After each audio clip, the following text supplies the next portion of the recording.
At this time, for opening remarks and introductions, I will turn the call over to Dave Lockett. Please go ahead, sir. Thank you, and welcome everyone to today's UFC 217 Bisping versus St-Pierre conference call. Today we are joined by the two main event fighters competing for the UFC middleweight title next Saturday, November 4th at Madison Square Garden.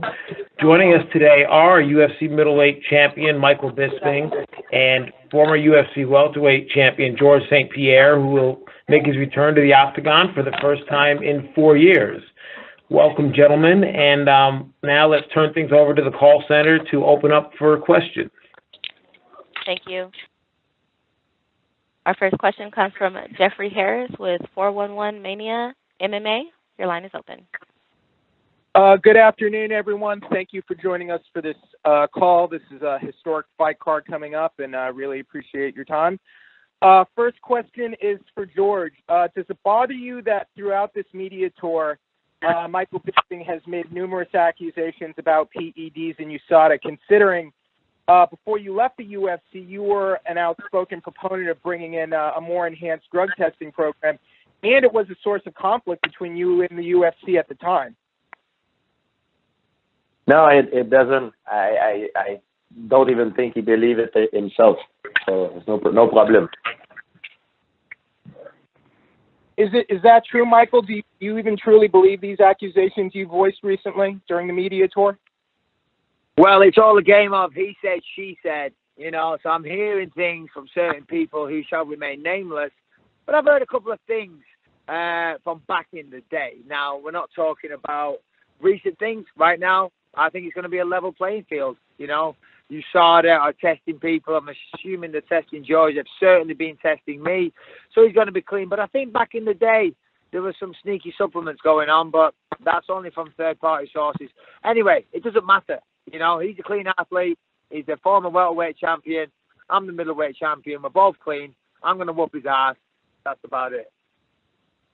Now, Michael, I was listening to your amazing podcast, Believe You Me, and it seems you have the thought that the skeptic in you believes the UFC wants George to win here.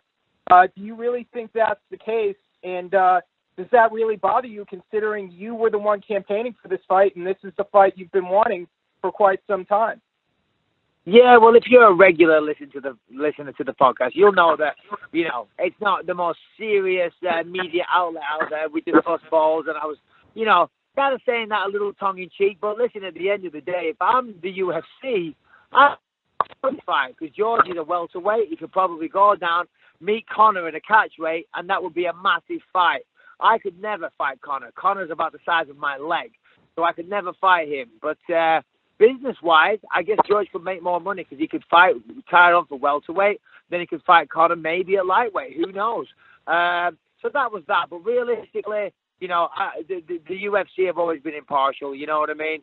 So I don't think they really care. They just want a good fight. They want pay-per-views. They want, they want to put on a good show. And don't you worry. I'm ready. I've had the best camp of my life.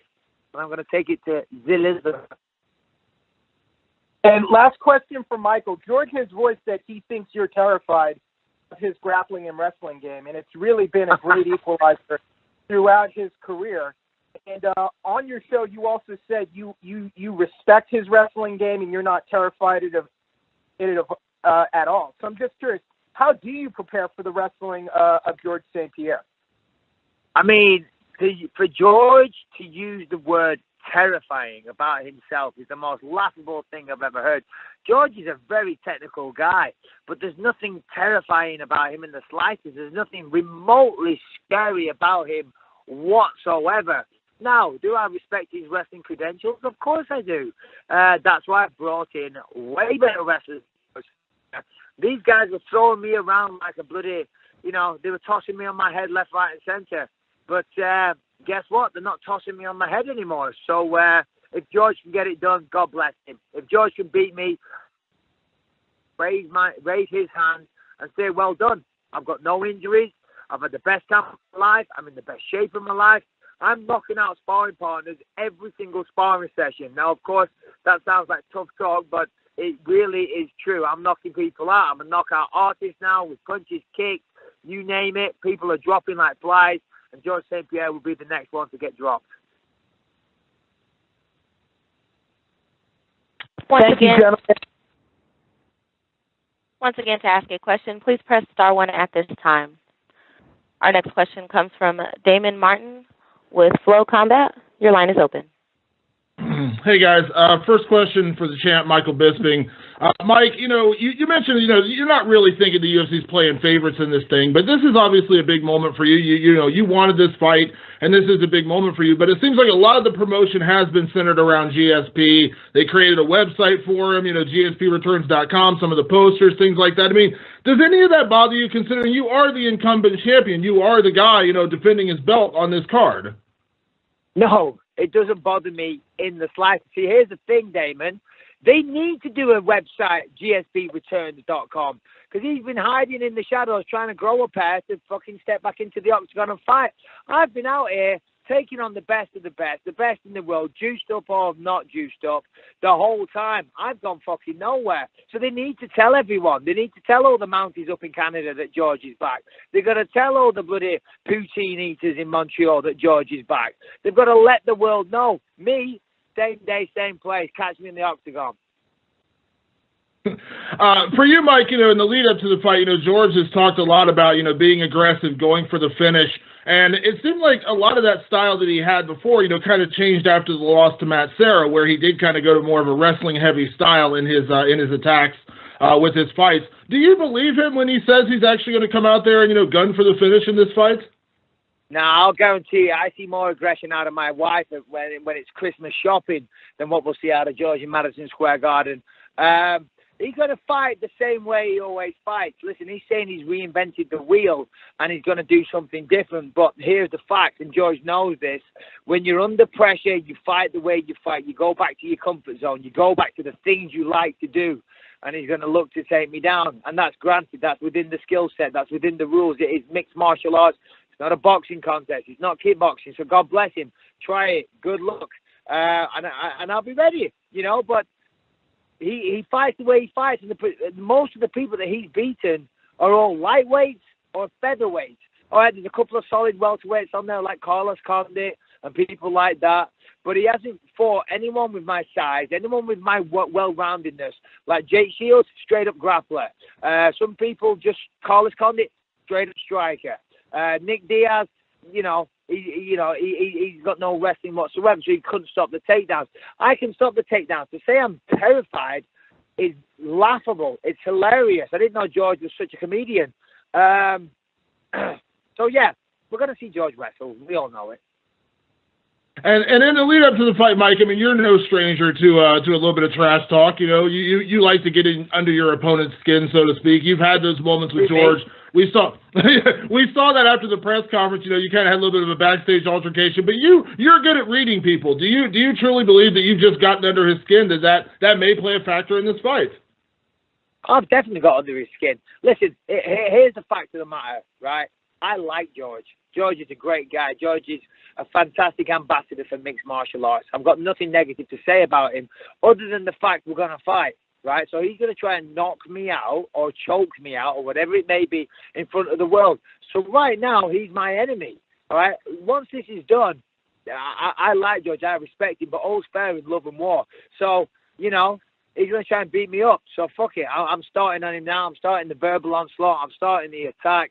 As I said, when it's all done, it's over. But, yeah, I'm definitely getting at him 100%. I can tell. See, when George gets pissed off, he sticks his tongue into his lips, into his cheek, and you can see it. And that's what I said. I didn't touch him. I pointed. I said, there's the tongue. And when I did that, he flicked me in the face. So that's why afterwards I was like, keep your fucking hands to yourself, pal. But it's all good. The fight's almost upon us. Awesome. And a question for George. So few fighters in this sport actually walk away on top and actually leave off a win or off with the championship and things like that. And you did that. You left as the, 9-time defending welterweight champion. Do you feel like you have something to prove, coming back? Was that any part of it, after 4 years away that you had something to prove with a fight like this? I don't really have something to prove. I do it because I want to live my life to the fullest. why would I would not want to come back? Fighting Michael Bisping for the title in the Madison Square Garden, this mythical place, I would be fooled to not take this opportunity, you know. A lot of people will want to be in my shoes and they are not. And I have an opportunity, something I'm going to do that I'm going to have a memory and that I'm going to cherish for the rest of my life. So, you know, just think about it. I think I'm very privileged to be in this position, and I do it to live my life. That's why I do it, and I'm gonna make history. And George, you know, when you were in the UFC before, when everyone always used to ask you about the Anderson Silva fight, you always made it a point to say if you ever went up to middleweight, it was going to have to be a real dramatic change for you, because adding on that extra muscle and extra weight would, you know, probably prevent you from fighting at welterweight for quite some time. How has the weight gain been for you, and did it kind of go the way you expected? Like, do you believe now you are a true middleweight, and going back to welterweight would probably be a tough thing for you? I could go back to welterweight, but the thing is, it took me a long time to prepare myself to get this fight at 185. It took me a few months to add muscle mass on me, because even for welterweight, I was a small welterweight. You know, I'm not as the new guys now. They're very big. So I did it. It took me a few months. Took a lot of discipline, and I made it, and I'm very happy. So the weight difference will be there, but it won't be that much that is going to make an issue. Awesome. Thanks, George. Thank you. We will take our next question from Harry Kettle with Click On MMA. Your line is open. Hi, guys. My first question is for George. George, when you dreamt about your actual return to the Octagon, did you have a specific location and time in mind? And does the fact that it's in New York City, Madison Square Garden, add an extra sense of pressure? Well, it's always the same. It's always the same rules, the same cage, wherever you are in the world. But for sure, New York, it's like a mythical place, you know. The sport has been legalized in New York not a long time ago. So for me, I always want to fight in New York. And for me, it's like my house, because I go there every month for training. So I feel like I'm home a little bit. And so fighting at home, it's always special, and it's a great moment for me. So in the build-up to fight week, as we get closer and closer, have you noticed anything different about your preparations compared to your first run with the UFC? Oh, yeah. I did a lot of different things. I took away a lot of the stuff that was sort of useless that I used to do before. And I've been training really hard, but I didn't do as much volume. I stay fresh, injury-free, and I'm very happy, which gonna make me a lot more dangerous, and I'm not burned out in my head. I'm very happy. I live the present moment, and I'm happy to live that moment. Yeah. I don't do it because I don't do it because I have to. I do it because I want to. Yeah. And my next question is for Michael Bisping. Michael, do you believe that a win over GSP will get you in the conversation for being one of the greatest of all time, or do you think people will continue to not give you the respect you deserve? Yeah, I mean, it should. It definitely should, because, you know, for all my talk, George is an incredible opponent. We'll see. We'll see. That's not what I'm concerned about for this fight. Obviously, I want to defend the belt. I want to remain the champion. I want to represent my country, and I want to perform for everyone that tunes in and watches. If I get more respect afterwards, that's all well and good. That's fine. What we should do, though, is ask George about his long-term mentor, Christophe Madou, did a podcast recently. It was in French, so maybe you guys didn't pick it up, but he said that he had to leave the camp, George, because he was sparring so bad and he was slow and he didn't like the way George was performing. What do you say to that, George? What's your response, man? It's on out November 4th. You'll see how I perform. Oh, come on. Your own mentor is talking shit about him, saying he's performing like crap in sparring and he's really slow. And we've all seen in the promos, George, you do look slow, man. You look slow. So maybe get jumping rope or skipping or something. Do some footwork drills. One last question, Mike. You mentioned representing your country. When you look at the state of British MMA as you kind of move into the latter stages of your career, would you say one of your biggest accomplishments is being the torchbearer for the UK and the UFC for the last decade? Yeah, I guess without a shadow of a doubt. I mean, I don't really try and think about those things too much. You know, I don't try and think of what I've accomplished and whatnot. But if I sit back and think about it, yeah, I mean, I've always been proud to represent England. Of course, being the first world champion from Britain, you know, that's something I'm very proud of. The UK MMA scene is booming. We have tremendous fighting talent, you know, and, you know, we have a solid presence now. Of course, on the more localized UFC shows, we see great talent on display all the time. And it's just going to get better and better. I mean, England has a steep history in combat sports, of course, with the heavyweight boxing scene. The British heavyweight boxing scene is the best it's ever been right now. It's absolutely thriving. And, you know, similar with MMA, I'm just proud to be a part of it and, you know, representing the country. Thanks, guys. Best of luck next week. Thank you. We will take our next question from Chris Clark with MMA.Wreckage.com. Your line is open. Hi, good evening, gentlemen. The first question here is going to be for Michael Bisping. I'm just wondering, did you listen to the conference call yesterday? I believe Cody Garbrandt said that him versus TJ Dillashaw is the real main event. I'm just curious to get your response on that.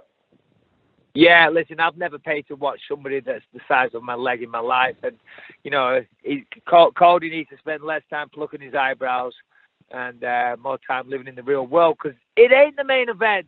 Simple as that. So he can fucking dress it up however he wants, Cody. I love Cody. Cody's awesome. He's an amazing fighter, but don't talk shit about me, pal. And also, in regards to this being such a big event, I mean, obviously, last year with Conor McGregor and the 2 belts and things of that nature, are you feeling any additional pressure to sell this event? Well, I mean, I always feel that pressure. Anytime my name is attached to an event such as a fight, you want it to be successful. You know, you want the arenas, the pay-per-view sales, the TV views, everything to be successful. Otherwise, you know, I guess you're failing in your career. So, yeah, I mean, ultimately, I mean, the UFC are the promoters. They've done a great job in promoting this fight. I've been really busy. I've done a ton of press. But I've done a good job of managing everything. I mean, even now, I'm on a press tour in LA. Last night, I was at a Dodgers game. Last week, I was in Toronto, in Montreal. Week before Vegas. Prior to that, we were in New York. Obviously, next week is fight week. So there's been a lot of promotion. And we're doing everything we can. You know, I mean, if we'll see what happens. You know, it's New York City. I'm sure it's going to be a sellout come fight night. I'm sure pay-per-views are going to be good. My main job, though, is to win this fight. That's what matters. You know, when it's all said and done, winning the fight, going down in the history books as the winner is all I care about. You know, I say a lot of things. I goof around. I talk a lot of shit. I be a bit silly here and there. But one thing I'm very, very deadly serious about when it comes to is my fighting. I am serious about this. I'm not fucking around there. I don't fuck around in the gym. When I'm in the gym, I'm all business, you know. So, yeah, you know, hopefully it does well. Hopefully we set records. As long as I win, nothing else matters. And then last question for you, Michael. So is the plan still to fight one more time in England before you retire? I believe you stated that a few months ago. Is that still the plan? Yeah, I mean, I said a comment once, and it's kind of taken on a life of its own. I mean, you can't do this forever, and as George knows, you know, I mean, George should have stayed retired. He would have been forever being a legend, but he didn't. He fucked it up. He's come out of retirement, and he's fallen into the trap that everyone falls into. He thinks he can beat me. He looks at me on TV and goes, oh, yeah, he's an easy fight. I'll come out of retirement. I'll beat this thing. I'll be the middleweight champion and be a legend. You know, and he's fallen into that trap that people fall for. But I did say in the build-up that this could be my last fight. Now, my wife and some people close to me, you know, I've done this forever. I've been a fighter ever since I was a kid. I've been involved with martial arts and professional combat sports my entire life, and I'm almost 40 now. So you can't do it forever, you know, and I am the champ, so I've accomplished what I want to accomplish. That said, though, I've enjoyed this training camp. I've enjoyed the process. I've enjoyed being a little bit out of shape, but now going to the peak of physical fitness. You know, it's a great process. It feels good, knocking people out in sparring. I live for this shit. So, yeah, there'll definitely be at least one more fight. And who knows, maybe more after that. I don't know, though. I don't know. You got to know when to walk away. Right, George? You got to know when to walk away. And you should have stayed away. You should have stayed away. All right, great. Thanks, Michael. The next question is going to be for George. George, I'm just wondering, how is this going to rate in your list of accomplishments if you're able to win this fight and win the middleweight title? Obviously, you've been gone for 4 years, kind of similar to Dominic Cruz when he came back and won the title after all those years. How is this going to rate in your list of accomplishments since you've been in the UFC? It will be the best accomplishment of my life for sure. I mean, nothing will come first over this. You know, that's the best ever. You know, after 4 years coming back like this, and I think will be the number one on my list, 100% without a doubt. Cool. And then last question. Obviously, George, you've moved up here to 185. You're getting bigger. Is it still a plan to move down to 155? I mean, your coach suggested that you could move to 155 and you could definitely make that weight. Could you still make that weight and possibly fight Conor McGregor, for example? Look, it took me a few months to go up. I think I'm gonna stay a little bit at this weight for a little bit. You know, I don't like it. I prioritize my health over the performance, and for me it's important. You know, I stay healthy. I have also after my career. You know, it's not good to lose weight and put weight. And it's very bad. A lot of fighters do it, but I've never been a fan of it. And I don't know. I take one fight at a time. This Michael Bisping is a problem now, and I'm gonna solve it. All right, cool. Thank you, guys. We will take our next question from Spencer Kite with UFC.com. Your line is open. George, before your last few fights and during your time away, you talked a lot about your thoughts racing and your obsession with the sport and not necessarily enjoying the process. I'm wondering if that has changed heading into this fight. Are you back enjoying the training and back enjoying preparing for a fight like this? Yeah, it's a lot more fun. The difference is, you know, of course it's stressful. It's hard on the nerve. But when I close my eyes and I give myself the choice, would I want to be there or not? Yes, I want to. So I don't do it because I have to. I do it because I really want to. I've never been forced to do anything I don't want to in life.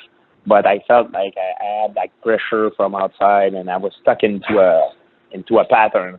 Now I'm doing it, and I'm happier than ever. And I know one of the other things you've talked about in coming back is that you weren't happy with how things ended. You weren't happy with how you walked away, and you wanted a different ending. You've also talked about retiring again if this fight doesn't go your way. If that's how this plays out, will you be okay with that? Will this be an acceptable ending because you've come back on your terms regardless of the outcome? Well, it always depends how. You know, it always depends how. I can't say right now for nothing for sure. It depends how. You know, like how it happens. Sometimes you win a fight and you could lose. Sometimes you lose, but you should have won. You know, it depends how it happens. You know, and how I will feel, and depend on a lot of stuff. You know, but I don't see myself going away until for a long time. So it's gonna be a good night. Okay, thank you both. Once again, if you would like to ask a question, please press star 1 at this time. We will take our next question from Eric Anderson with footandfist.com. Your line is open.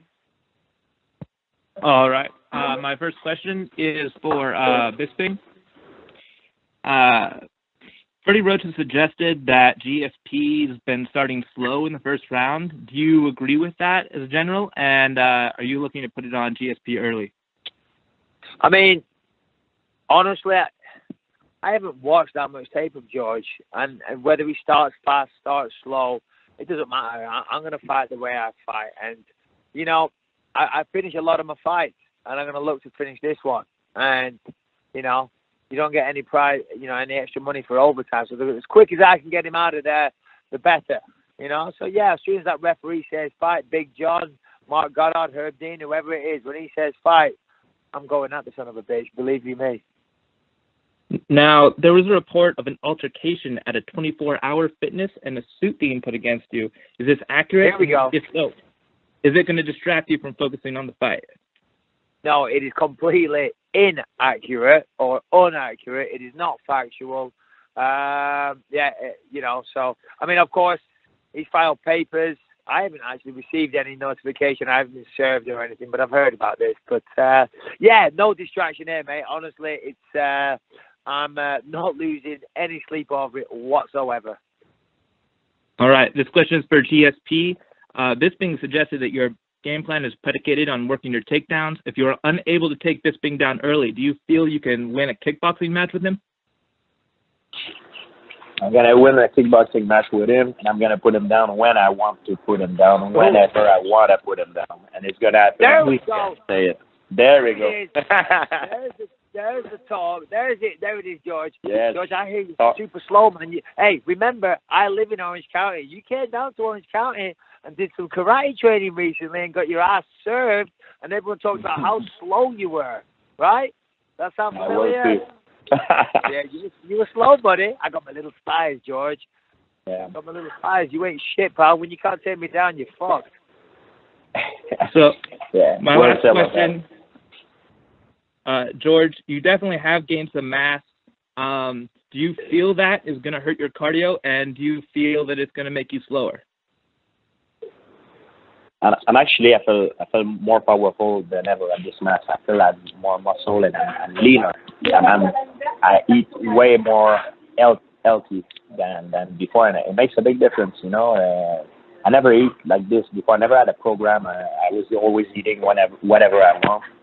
And it changed my body a little bit, and it made me feel better inside. It makes you feel better. So you recuperate better, and you sleep better, and it's all good. It's all positive. I can't wait to show him. Yeah. I can't wait to. Yeah, but all it takes extra oxygen, George. You know, you're gonna be blowing out your ass at the end of the third round, thinking, "Fuck, I wish I was 20 pounds lighter." All those extra calories you took off that fat little head you got, that little rock fat. You see the problem with Michael Bisping? You get there. You know, the problem with Michael Bisping is, in every interview he does, he's begging me to stand and bang with him. But because that's the only way he can win. Like, and even there, it's not guaranteed that it's not guaranteed he's not gonna win. So he's begging me because he's terrified that I put him down and I punch him in the face. What I want to do, I break him down. Oh wow.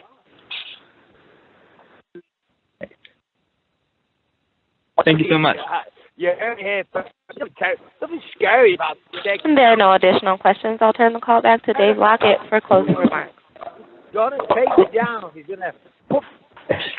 Well, I'd like to thank everybody for participating in today's call. Both fighters, Michael Bisping and Georges St-Pierre, thank you both for participating today. We are